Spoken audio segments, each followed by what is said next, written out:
Okay, class lecture number 8. Next time we see each other, you'll have your examination. This will be your first examination.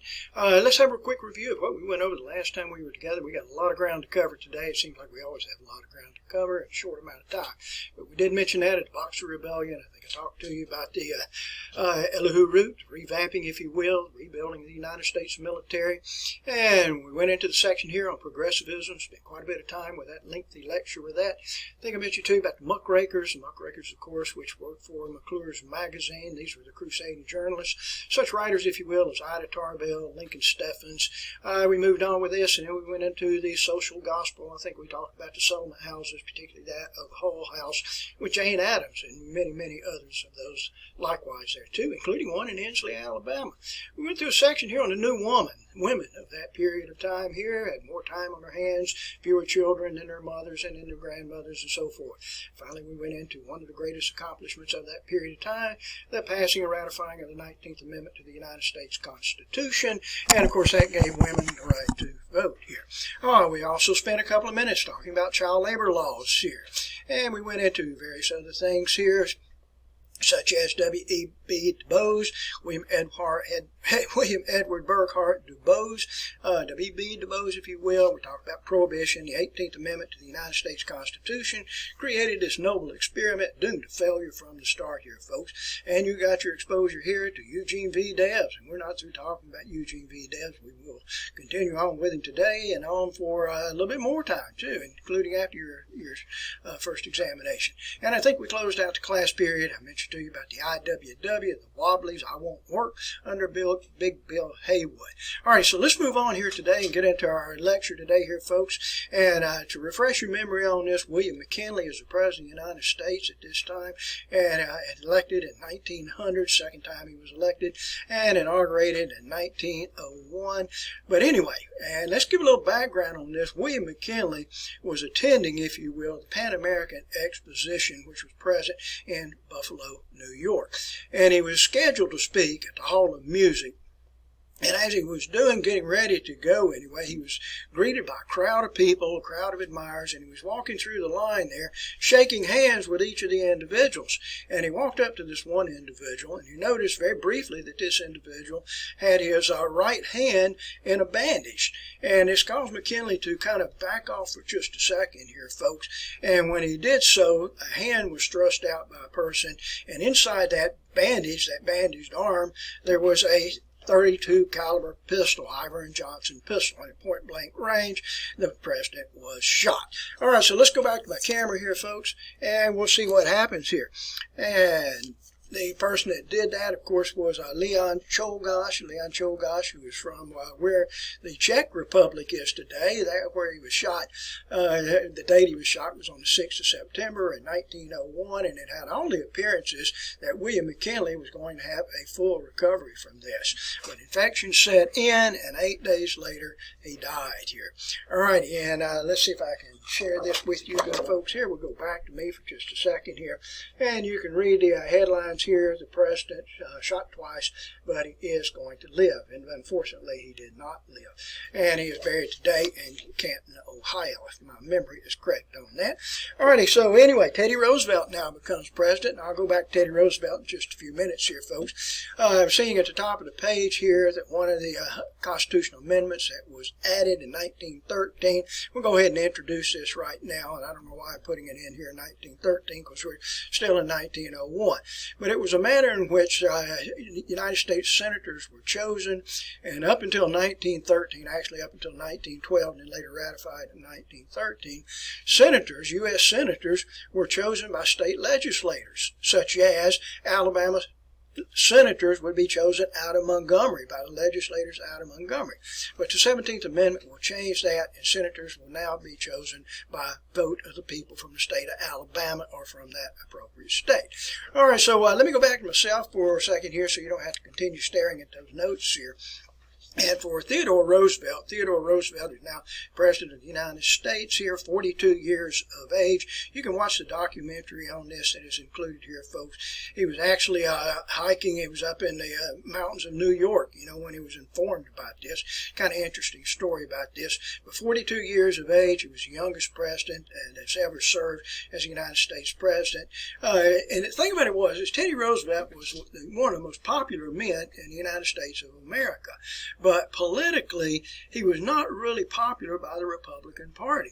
And what the Republicans had done, they had kind of eased Teddy Roosevelt over into being the vice president, because the vice president is considered to be a dead end in politics.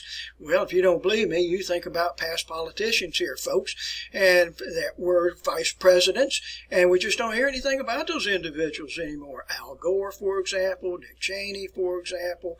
I would say Joe Biden, but I don't know. Joe Biden, who knows? He may be the president of the United States, not as I'm giving this lecture right here anyway. But traditionally, the vice presidency is a dead end in politics, and you're never heard from again with this. And that's what they were doing with Teddy Roosevelt. Now, Teddy Roosevelt had spent some time in the Indian Territory, so to speak, in Black Hills, and he picked up a nickname there. They called him the Cowboy. And so anyway, one of the Republicans now remarked, he said, now that damn cowboy's president of the United States. So Teddy Roosevelt becomes president here. All right, so let me show you a couple of likenesses here of Theodore Roosevelt. And I have to reach over to the side. I'm sorry to move away from you for a second. There he is right here. If you were in my classroom, some of you will be in my classroom, you'll see likenesses of Teddy Roosevelt plastered all over my walls there. Here's another likeness here of Teddy Roosevelt. If you should come down to my office, you'll see a portrait of Teddy Roosevelt that is on my wall. In fact, it's right in front of me right now. I'm looking at it here. But anyway, that's Theodore Roosevelt. And notice the glasses that he wears there. He was extremely myopic. He was extremely nearsighted. And he was born from a wealthy Dutch family. And you can actually go to the home today. It's up in Manhattan Island. But he was teased mercilessly by his classmates because he's kind of scrawny, if you will, wore these glasses. He was asthmatic. But he did special exercises, whatever those special exercises were. And he built up his musculature, and he taught those people that picked on him, he taught them the error of their ways, if you understand what I'm talking about. So a very well-educated individual. He went to Harvard, actually attended a year of law school at Columbia before he dropped out. Phi Beta Kappa, if you understand what I'm talking about, honorary society there. Spoke fluent French, quoted poetry, if you will. He was a championship boxer, wrestler, mountain climber, outdoorsman, if you will, huntsman. And I'll tell you a little bit more about that as we go on here, folks. But anyway, and that's Teddy Roosevelt, so I guess we better go back to our notes here, folks, and get you to stop looking at me for a second. Some of his favorite words here was, with everything, was bully. Bully, of course, meant outstanding. Delighted. Speak softly and carry a big stick. And that big stick here, my friends, is the United States Navy. Hasten forward quickly there was another quotation I did not write down for you anyway. Keep your eyes on the stars and your feet on the ground. Teddy Roosevelt is by far my favorite president. Some of the other things that Teddy Roosevelt did, he was a gradualist. He believed in cautious, moderate change. And he viewed the federal government as just a mediator of the public good with the president and the center. He also created a special branch of the government called the Department of Commerce and Labor. Today we've separated that into the Department of Commerce and the Department of Labor. It's two different ones. And he organized a special bureau under this agency of Department of Commerce and Labor, which was called the Bureau of Corporations. And this was designed to investigate monopolies, trusts, conglomerates. And even though Teddy Roosevelt wanted cautious, moderate change, he did bring federal suits, court suits, against 40 trusts there. So anyway, and you might think that is a lot, and it is quite a bit here, folks, but it is not nearly as much as that of his successor, William Howard Taft. Now, what Theodore Roosevelt promised to do was to give all Americans a square deal. And I want you to remember that. Give all Americans a square deal, because as we progress down the road here, folks, we're going to have the New Deal, the Fair Deal, many of these other deals. But Teddy Roosevelt promised Americans a square deal. He was also a supporter or let me just put it this way, he would often mediate labor disputes, and he would not always take the side of the company. Very often he'd take side of the labor union itself. Time does not permit us to go into this coal miner strike that took place in 1902. All right, so let's move on here and see what other things we have here for Theodore Roosevelt. He passed a handful of acts under his administration. The Hepburn Act, which regulated the railroads, the Pure Food and Drug Act, the Meat Inspection Act. Meat Inspection Act came after the production and publishing of the Jungle by Upton Sinclair, where they exposed the abuses in the meatpacking industry. And what this does in the Meat Inspection Act, it just requires government regulation or government inspection of meats, to actually prove that they're not tainted. And we have that today, by the way. Pure Food and Drug Act that we had was passed because we had ineffective medications here. Let me show you this one first here. All you had to do here, folks, if you wanted to develop a medication, and by the way, this looks like my grandmother's old medicine cabinet here, but all you had to do is just get out some water, a fancy label on a bottle there, put a cork, have a cork prepared there, fill it with water about 2/3 of the way, and then add straight whiskey for the remainder of it, put in a little food coloring there, and now you got Reed's cough and kidney remedy. So I don't know what coughing and kidney have in relationship with each other. We look over to the other side. Here's Jane's expectorant there. It's a toxic vermifuge. That means it'll rid you of your worms here. It also cures croup, asthma, bronchitis, lung disease. It's just whatever. Snake oil is what it actually is. Here's another one right here, Supreme Electric Belt. And if you place this around your waistline here, I don't know what the heck it does here, folks, but the caption says, I am a man once more. I don't even like the sound of that. All right, here we have pink pills for pale people here. Wear this ring on your finger and take care of your rheumatism. Here's worm cakes down here. And anyway, so with the Pure Food and Drug Act, it's going to eliminate many of those dangerous and ineffective medications. For Theodore Roosevelt, he was always quite active, very active here. And did I miss something? I'm looking around here, folks. I think I might have missed a presidential election. I'll come back to that in just a second. I did miss that 1904 presidential election. And in fact, why don't we just go to that presidential election now, and then I'll go back to preservation, conservation, and natural resources. Okay, so let's take a look at the presidential election of 1904. Theodore Roosevelt has already served almost 3 years as President of the United States. And so this is going to be his second term here, and he will make the promise that he will not seek re-election in 1908. And he's going to regret that decision. All right, so if we take a look at this political cartoon at the time, and I like this, Theodore Roosevelt was a pugilist. He was a boxer, a championship boxer here. Here they're calling him Terrible Teddy. And he's looking around for an opponent. So he's in the boxing ring waiting for an opponent to arrive here. And quite frankly here, folks, there's nobody that can compete with Teddy Roosevelt. But for the Democrats did nominate a person here. Oops, did I move? Where did it go? Here it is. Right here. Did nominate Alton Parker. Alton Parker, who was I think he was a civic judge in New York. And Alton Parker would garnish 37% of the votes here, 140 electoral votes, and for Teddy Roosevelt, 57% of the popular vote, and 336 electoral votes. And here's our old friend Eugene V. Debs, his second attempt at the presidency, and it garnered his traditional 3% of the popular vote here. He's a socialist, by the way. Okay, so anyway, we're back on track here, folks, as Teddy Roosevelt will seek his second term in office. Okay, so back we go here, folks, and I was talking a few seconds ago about Theodore Roosevelt's interest, and he was our first president to take an interest in the preservation and conservation of natural resources. He established a number of federal parks here, federal monuments. Let me get this adjusted right for you. Previously, we had Yellowstone. By the way, this is on page 575 of your textbook here, and there are many, many more of these national parks and what you're seeing right here. But Yellowstone was our first one, established in 1872. After that, we had Yosemite, Sequoia, Mount Rainier, and then under Teddy Roosevelt himself, we had the establishment of Crater Lake, Mesa Verde.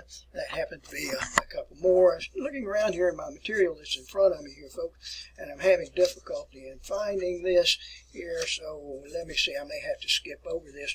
It was at Devil's Tower, and I'll run across Devil's Tower in just a few minutes, and I'll bring it back to your attention here. I've got just an array of information out here in front of me here, folks, and I can't keep it all straight. Okay, so back we go here, folks, and anyway, now Roosevelt was also a believer in the preservation of our natural resources, i.e. that of our timber, our forested areas. Okay, and I see what I was looking for a few minutes ago here, which was Devil's Tower, which is out in Wyoming today. Some of you may have had the opportunity to visit there. A neat place, by the way, to visit if you're out in Wyoming. Take a few minutes to go by there. All right, bud. Under Teddy Roosevelt, he helped to establish the National Forest Service, and his chief forester, by the way, was Gifford Pinchot.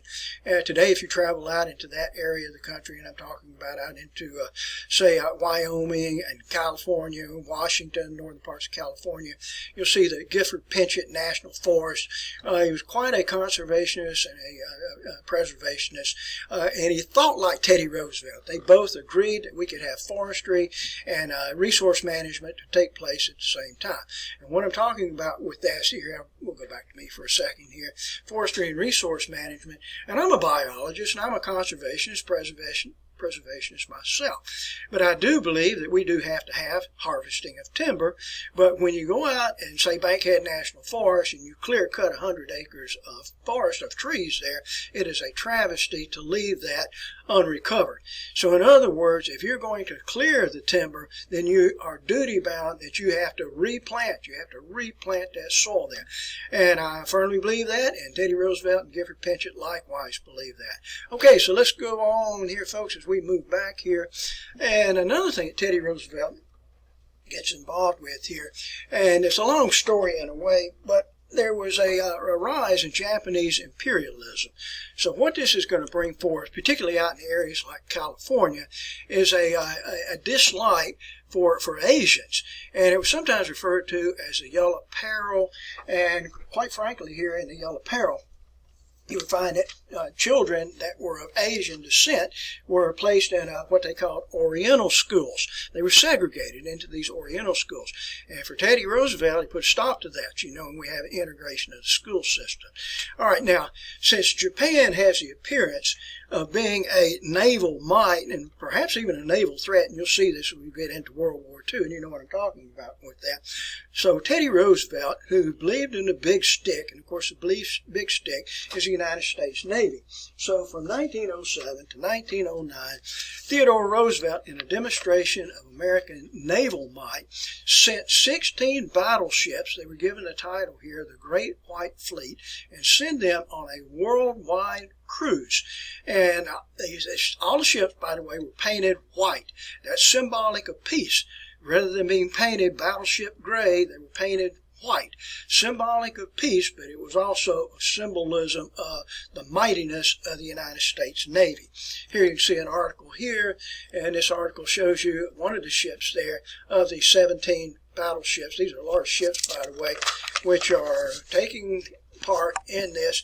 We'll try to get this adjusted for your eyes here, and I'm not having a very good effect with this. I would have this out on demonstration for you folks in the classroom, and you can see the route that is taken there as they travel for this 2 years on this Great White Fleet, going to all parts of the world. And oh, by the way, let's make darn well sure that we stop in Tokyo and Tokyo Bay at Yokohama there, just to demonstrate to the Japanese the naval might of the United States Navy. All right, now moving on with another topic here, folks, in a Roosevelt corollary. Now, I want to refresh your memory for just a second here, and I just happened to look over here and see something I left out just a second ago, and I'm going to go back and tie that up in just a second. But Roosevelt, the Monroe Doctrine, which will not allow European influence in Western Hemisphere affairs.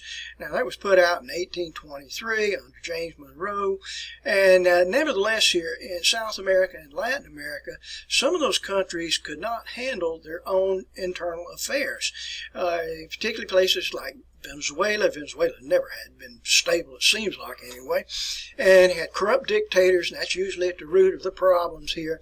And for Venezuela, they could not pay their own debts, and so European countries came in, Italy, Germany, France, placed a naval blockade around the Venezuelan port harbors, and of course this was a violation of the Monroe Doctrine.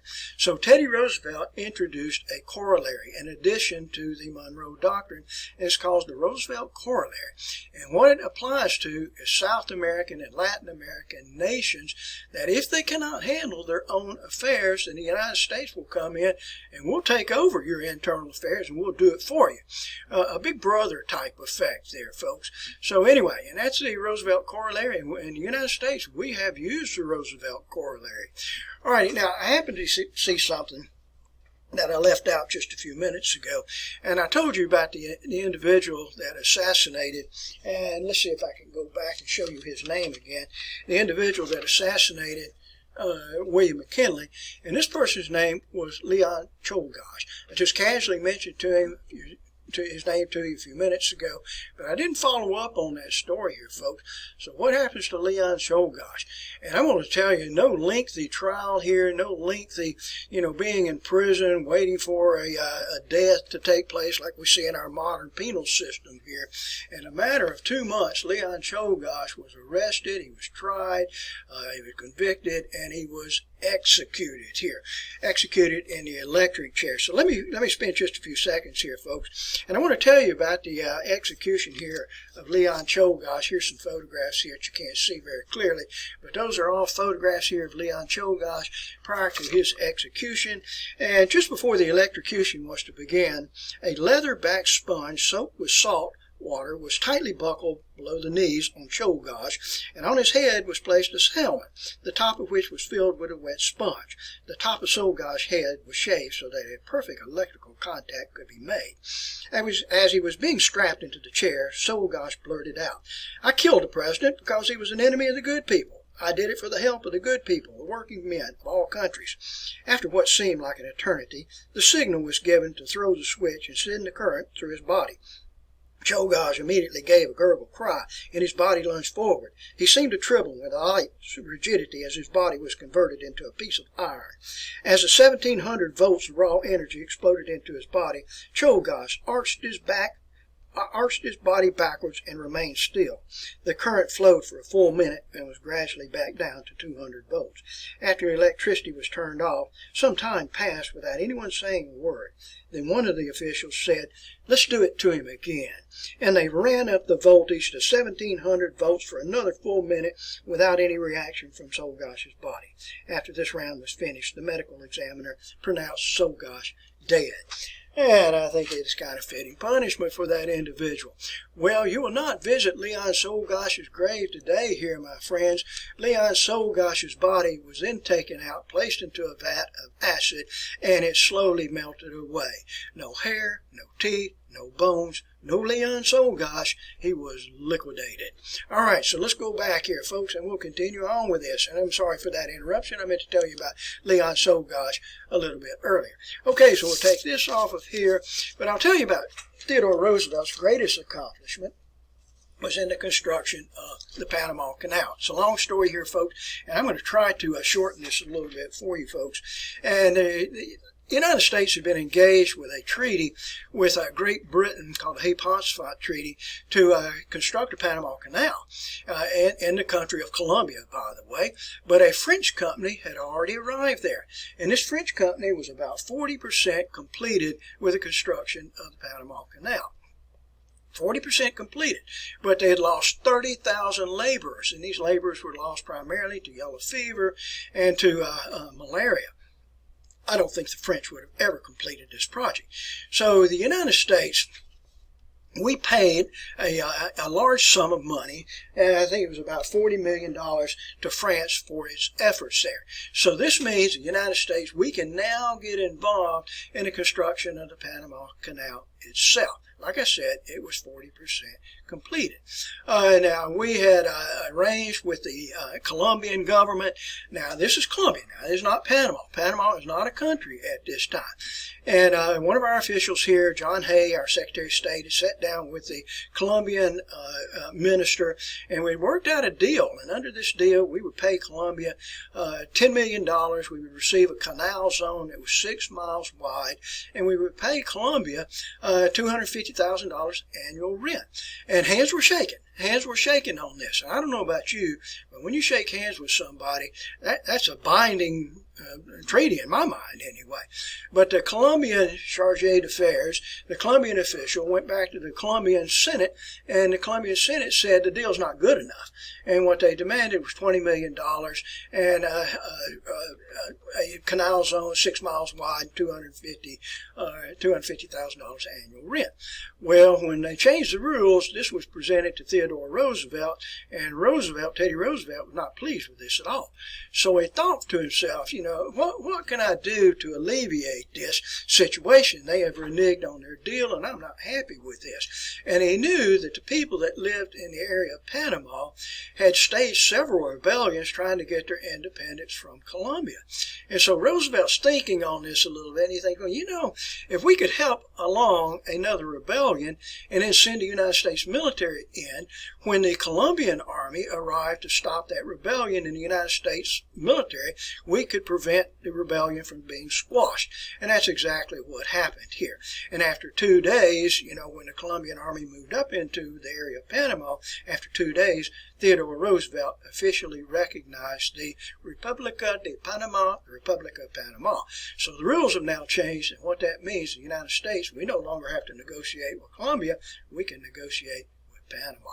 And that's exactly what we did here, folks. So we now negotiate with Panama, and we get a 10-mile canal zone, a $10 million payment to Panama, and a $250,000 annual rent. All right, so that's our situation that we have with, and it's interesting, Theodore Roosevelt never moved this through Congress. In fact, he did this on his own here, folks. And he even made a statement here. He said, I took the canal and let Congress debate. So let me show you here. We're going to go behind me, and I'm going to show you where the Panama Canal is located here. I put a map here of the, let's see here. We'll get this adjusted a little bit better here, of Latin America. Here's Nicaragua here, and here's Costa Rica. Here's Panama here, and Colombia is down here. Now, Colombia originally owned Panama. Now, the place in which they chose, where the French had chosen to establish a canal, was this 40-mile isthmus, which is right here. It's right here where Balboa crossed that I've talked to you about, in an earlier time anyway. Now, many people felt at that time that where they should construct the canal, not the Panama Canal, was at sea level, which is right across here through Nicaragua. You go through Lago Nicaragua, the Lake of Nicaragua, and this is at sea level, right through here. And I will tell you right now that there is consideration here in the year 2020 to actually make another canal in that area. And honestly, I think that they probably will. The environmentalists there are not in favor of it, however. From this area here to this area right here, from the Atlantic side over here to the Pacific side, I forget exactly what it is. There's an elevation change of about 500 feet there. So what that means, you have to construct a series of locks. And that's what the French were attempting to do so here, folks. And like I said earlier, I'm convinced the French would still be trying to complete that at Panama Canal today. They never would have completed it. That's just it. So what our engineers did from the United States, we came up with the idea that we would dam the Chagas River. And by damming the Chagas River, then this would create a higher elevation of water, where the canal would be, so that there would not have to be so much blasting to take place.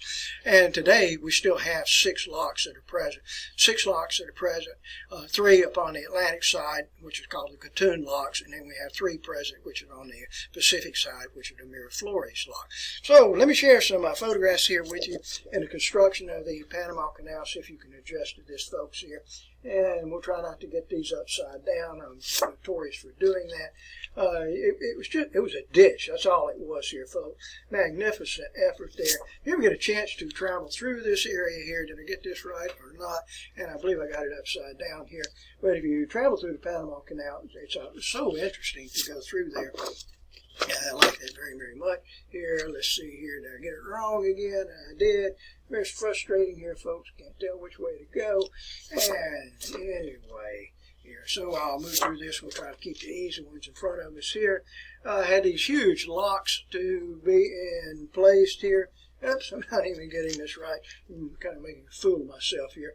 And these locks, by the way, here are, there we go, are like 100 feet high. And they have cranes located nearby where they can actually take these locks here, these gates, and actually remove those. Okay, here. I'm getting all crossed up with this now. And tired of showing these to you here, folks. This is the canal completed. We actually have some ships that are passing through there. We'll do it like this. It'll probably be a little bit better. There we go. That's much better here. Ships passing through the Panama Canal. Ships here going through the Panama Canal. And this is one of the locks itself here. Let's see which one of this is. This is the Pedro Miguel lock. This is over on the Pacific side there near Miraflores. Here's one here. That's, which one is this here? And this is Miraflores approaching Pedro Miguel. Okay, and so forth. You kind of get the idea of what I'm talking about here with the Panama Canal. Here's a brochure showing you. This is the Gatun locks. This is over on the Atlantic side here. All right. Now, if you decide that you don't want to use, a country doesn't want to use, shipping doesn't want to use the Panama Canal, that is fine. You can take the, I think it's 29 days that it requires you to go around the tip of South America and cover the same distance right there. Going through the Panama Canal today requires somewhere between 9 and 10 hours. So you make your choice here, folks. You want 29 days, you want 9 and 10 hours there. And if I remember right, I think it is it's around 30 ships pass through the canal each day. The last time I checked the figures on it, it was $250,000 to pass through the Panama Canal, cash up front. All right, so anyway, but you don't have to do that if you do not wish to do so. You can take the long way around, but you're going to have a tremendous loss of hours there, so it's easier for you just to go through the Panama Canal. The Panamanian government today makes $10 million a day. $10 million a day with ships passing through the Panama Canal. Unfortunately for us, in 1977, the President of the United States, Jimmy Carter, signed an agreement with Panama, turning over control of the Panama Canal to Panama. All right, so we don't have it anymore here, folks, and that went into effect, by the way, in 1999, so we lost out on the Panama Canal. Can you imagine today if a rogue country like China went into that area and took over the Panama Canal? Well, China's already there in Panama. Take my word for it here, folks. I've seen them there. And same thing in Costa Rica. Okay, so let's go back to our camera here because we got a long way to go here. All right, and I'll tell you what I'm going to do here, folks. I want to share some photographs here with you. Theodore Roosevelt, great American here. If you go to Sagamore Hill up at Long Island, this is Theodore Roosevelt's home there. It's run by the National Park Service. Beautiful home. You can go inside. You have to get a ticket, though. Tickets are free. Photographs here showing you Theodore Roosevelt and his family there. And he had a number of children there. That's young Theodore, which is behind him here. In World War II, he was awarded the Medal of Honor. And just a couple of years ago, Teddy Roosevelt was awarded the Medal of Honor by the United States government for his heroism that took place at Kettle Hill. Theodore Roosevelt, Hunter here. Anyway, he was responsible for the teddy bear. Teddy bear comes from his name. Avid sportsman, but he was bear hunting black bear down in the bayou areas of Mississippi, and kind of southern parts of Mississippi and Louisiana. And he ran across a bear cub, and he just could not move himself to kill that bear cub. So hence we get the name Teddy Bear out of that. Let's see, I'll come back to that photograph later, those photographs. And here's the, if you go up to Oyster Bay, up at Sagamore Hill, go to the cemetery there, and you find a burial site there. Teddy Roosevelt, he died at the age of 60, by the way. Here's a little family plot there. Several members of the Roosevelt family are buried there. Okay, so anyway, that's kind of interesting with that. All right, so let's move into our presidential election here of 1908. Theodore Roosevelt has promised that he would not seek re-election, and so he handpicks his successor, William Howard Taft. William Howard Taft will run against William Jennings Bryan, and also Eugene V. Debs.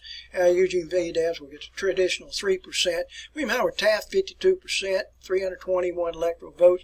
And William Jennings Bryan, this is his third attempt at the presidency, 438, 43% of the popular vote, 162 in the Electoral College. I always enjoy campaign slogans here, folks. I don't think you can get one better than this for William Howard Taft. Get on the raft with Taft. I think I'd probably vote for somebody like that. In fact, I probably would not vote for somebody that had a campaign slogan such as that. He stood 6'2", 350 pounds, 6'2", 350 pounds. Here's a likeness of the American bison. That's what the American public referred to him as, Big Bill Taft, the American bison. Big Bill Taft was another name. Billy Possum was another name that they gave to Taft. Here's a likeness here of William Howard Taft here. And in fact, a small likeness on the opposite side of where my finger is, so it'll be over here. That's Taft actually out on a golf course here. And the rumors were, anyway, that William Howard Taft got stuck in the White House bathtub. His size was so large there. In fact, it was not uncommon at all when he would get into the bathtub for the water just to go pouring over the edge there because of his size. So he had a special bathtub installed in the White House.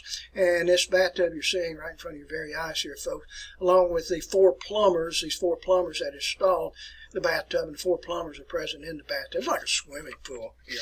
So I guess I fat shamed William Howard Taft enough here. Not a very popular individual. So anyway, and also for William Howard Taft, he was not the conservationist as Teddy Roosevelt was, and so this caused some problems, particularly with that Guilford pension that I mentioned a few minutes ago. And the rumors were that some of the Department of the Interior officials under William Howard Taft were trying to take rich Alaskan coal land and turning it over to private development, and the same thing with protected lands, and take about 1 million acres of these protected lands and just turn it over to private ownership with that. So anyway, it causes a very, very strong rift, if you will, in the Republican Party. So this is going to serve as a basis for the 1912 presidential election when Teddy Roosevelt returns to the United States. And you may ask, where was Teddy Roosevelt? And Teddy Roosevelt, my friends, he was on safari. We can see a photograph here, Teddy Roosevelt on safari in Africa, where he took something in the order of like 13,209, specimens and large trophies, the lions and rhinoceri and elephants there. Where those specimens are today, I don't know. Teddy Roosevelt was on safari for Smithsonian Institute at that time. The caption here says, "Speak softly and carry a big rifle." And so anyway, so in the life of Teddy Roosevelt with that. So when Teddy Roosevelt returned to the United States, progressive Republicans came to Teddy Roosevelt and they asked him, would you seek re-election in 1912? And Teddy Roosevelt responded, I will. So anyway, so let's go back to our presidential election here of 1912. All right, get my light adjusted properly here. But I got to tell you, good folks here, that when the Republicans held their convention, Teddy Roosevelt, he did not get the nomination in the Republican Party. I cannot believe that. I honestly cannot. And the person that got the nomination for the Republican Party was William Howard Taft. Now, immediately, progressive Republicans organized their own political party called the Progressive Party. So, a good way to lose a presidential election, I think we've talked about this earlier, when you split your party. So the Republicans have now split into a Republican Party and a Progressive Party. And the Progressive Party nominated Teddy Roosevelt as their nominee. Eugene V. Debs will be the Socialist Party candidate here. And for the Democrats, they're going to go with a rather unknown individual, somewhat rather unknown, a person by the name of Woodrow Wilson. Woodrow Wilson had been born in New Jersey. He was born in Virginia, by the way, and later lived in Georgia and South Carolina. His father was a Presbyterian minister. His He later went to New Jersey and he attended law school. He actually got a PhD in political science from Johns Hopkins University. Woodrow Wilson is our only president has an earned doctorate. He is our only president with an earned doctorate degree, PhD in political science, by the way. And he later became a president of Princeton University, and he was an instructor at Princeton, later president of Princeton, and later was the governor of New Jersey here. So he's not completely unknown, but he's not very, very well known. And at this point, I would ask my class if we, and I will, because you folks will be with me face to face. Some of you will anyway. How many of you would vote for William Howard Taft? And traditionally, I do not see a single hand to go up. And then I would say, how many of you good folks would vote for Woodrow Wilson? And I'll get a couple of people that would vote for Woodrow Wilson. And then I would say, how many of you folks would vote for Eugene V. Debs? And my hand would go up, but I would be the only one in the class, even though I'm not a socialist. And how many of you good folks would vote for Teddy Roosevelt? And 99% of my class will raise their hands with that. All righty, but that's not the case here, folks. We're going to end up with the results that are in front of your eyes here. Woodrow Wilson will get 42% of the votes, 435 of the Electoral College. Teddy Roosevelt, 27. Taft, who has 23. And Eugene V. Debs does remarkably well with 6% of the votes.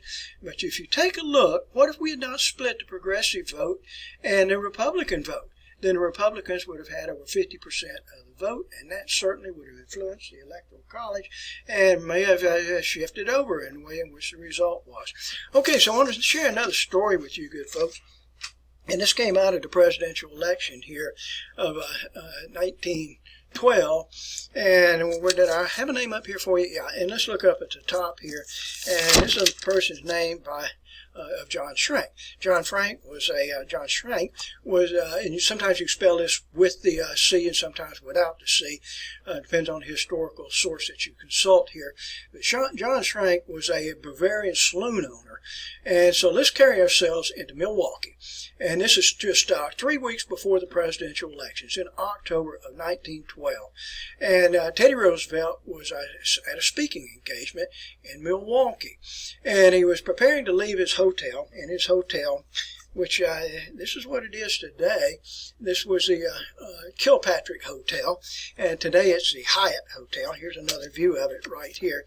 The old Kilpatrick's taken down. I took this photograph a couple of summers ago up in Milwaukee. It's a Hyatt, but right there in the front of the hotel, Teddy Roosevelt had left the hotel, and he was going out, and he stood in an open car, just like a convertible. And out of a crowd stepped this man, John Schrank, with a .38 caliber pistol, and at point-blank range shot Teddy Roosevelt. And he shot him, I won't point on myself where it is, but the bullet went through the right side of the thorax of Teddy Roosevelt, went through a thick overcoat.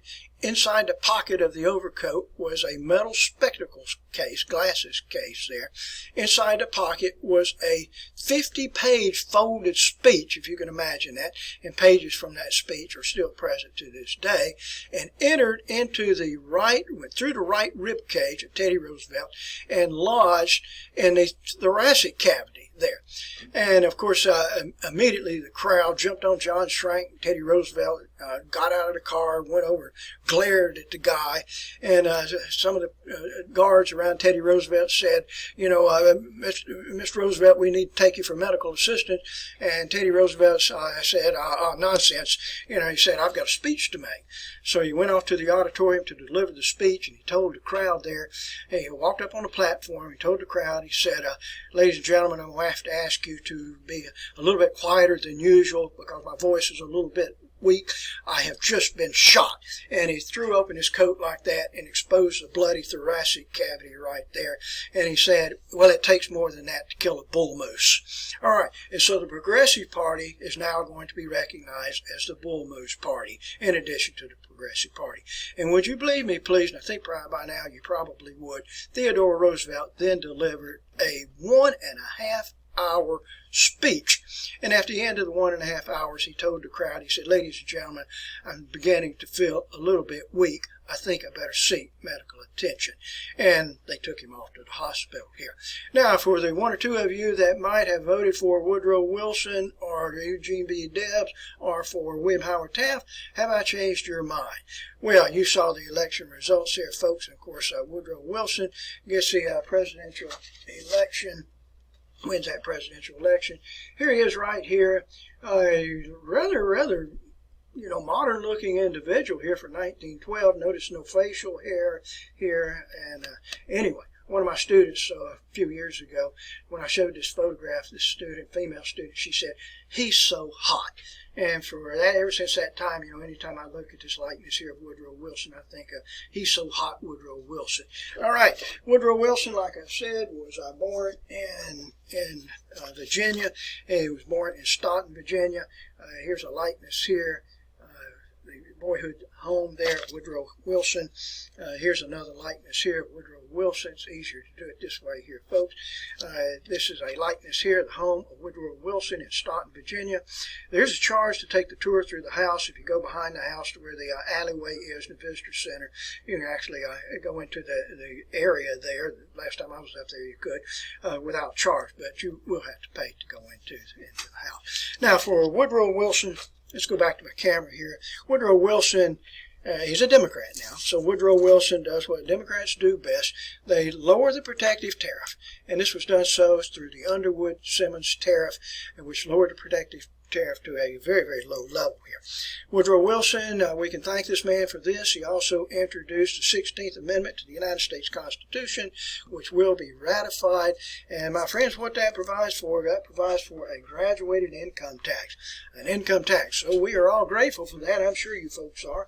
And at first it wasn't too bad. It provided a 1% income tax on individuals and corporations earning over $4,000, and the highest income tax was 6% on incomes over $500,000. I would get on my hands and knees and be eternally grateful if that's all the income tax I had to pay.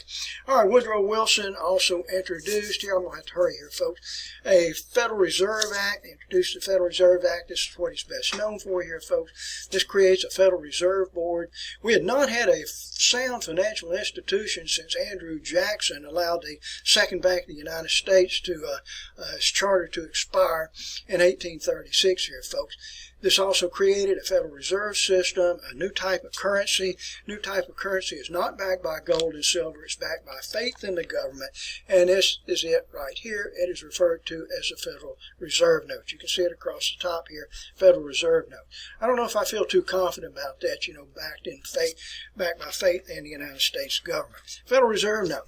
Okay, now one of the problems we're going to see to take place at this period of time here, folks, and I'm hurrying to get through this, trying to keep you folks under 55 minutes with this. We're going to have some problems in Mexico. And in Mexico, Mexico's experiencing what is referred to often as the Mexican Revolution. Sometimes it's referred to as the Mexican Civil War. It takes place from 1910 to 1920. Some of this I will hold you responsible for, some of it I will not. But we had just a succession of Mexican El Presidentes, which were actually dictators. It started with Porfirio Diaz, who was deposed after being president for 34 years. He was not executed, by the way. He went to a country in exile, and he would be followed by Francisco Madero, and Francisco Madero, who was actually executed. He was killed in office there. He'd be followed by Vittorio Huerta, and so anyway, we've got some real problems with Mexico. And as it turns out, the tensions between the United States and Mexico are going to increase dramatically, particularly when a United States ship docked in Tampico. Tampico is kind of in the northern central parts of the Mexican coastline on the Caribbean side, by the way. You can go there today if you wish to do so.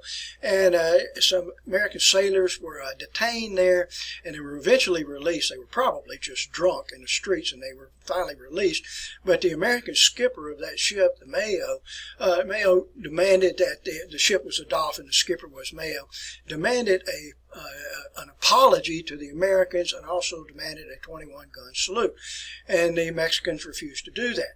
So Woodrow Wilson ordered an American expedition down into Veracruz, and as it turned out, we ended up with, I think it was 126 Mexicans were killed there, and we lost 19 Americans. So it looks like we're on the way for to a war with Mexico.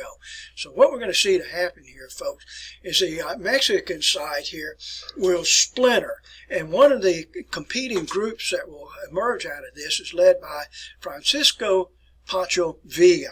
I'll show you a likeness here of Pancho Villa here. There he is here. I have admiration for this guy. I like him very, very much here. A number of movies made about him. Here's a likeness of him right here. You can see the crossed bandoleros of ammunition across his thoracic cavity. And actually what he did, he just organized his army of bandits, and they went up into the northern parts of Mexico and halted a train there, and on that train were 18 mining engineers that were Americans, and he executed each of those. Then later, Pancho Villa went into Columbus, New Mexico. He made an invasion into America, into Columbus, New Mexico, and just roughshod over the town there, killed 16 Americans. And I ask you, good folks, is that grounds for a declaration of war against Mexico? And I think you would probably agree that that is so. Today, if you visit Los Reyes restaurant, downtown Jasper, and I go there occasionally, when you're checking out there, folks, look right behind the register there, and you'll see a likeness there of Pancho Villa with his sombrero, and which is up on the wall. And nobody knows who he is. Nobody knows. Now you know here, folks. So take a look there at the likeness there of Pancho Villa. So what this is going to initiate here, my friends, it's going to initiate the Mexican punitive expedition. American forces, we will actually invade Mexico looking for Pancho Villa and his expedition. You read my article here, The Manhunt for Pancho Villa. This was led by John J. Pershing, Black Jack Pershing, by the way. I wrote his name out here for you. Black Jack Pershing. And we went into Mexico and just fought a few skirmishes there. We never did find Pancho Villa. He was later killed by other Mexicans here a couple of years after this. That was in 1916 here. But what we're going to do here, folks, we only remained in Mexico for just a few weeks here. Think now, what else is taking place worldwide here, folks, that the United States is getting ourselves prepared to engage in? What's happening in 1916 here, folks, that's going to cause the United States to refocus and get out of Mexico and get ourselves prepared to go over to France? And that, my friends, is World War I, because we're only a year away, less than a year away, from going to war, against the Germans there. All right, so I'm going to conclude that lecture here, folks. You have a little quiz to take here. You also have a review in preparation for your first examination, and you'll have to do that on your own here, folks. I forget the length of that review. It's about 15 minutes, something like that. Okay, thank you for your attention.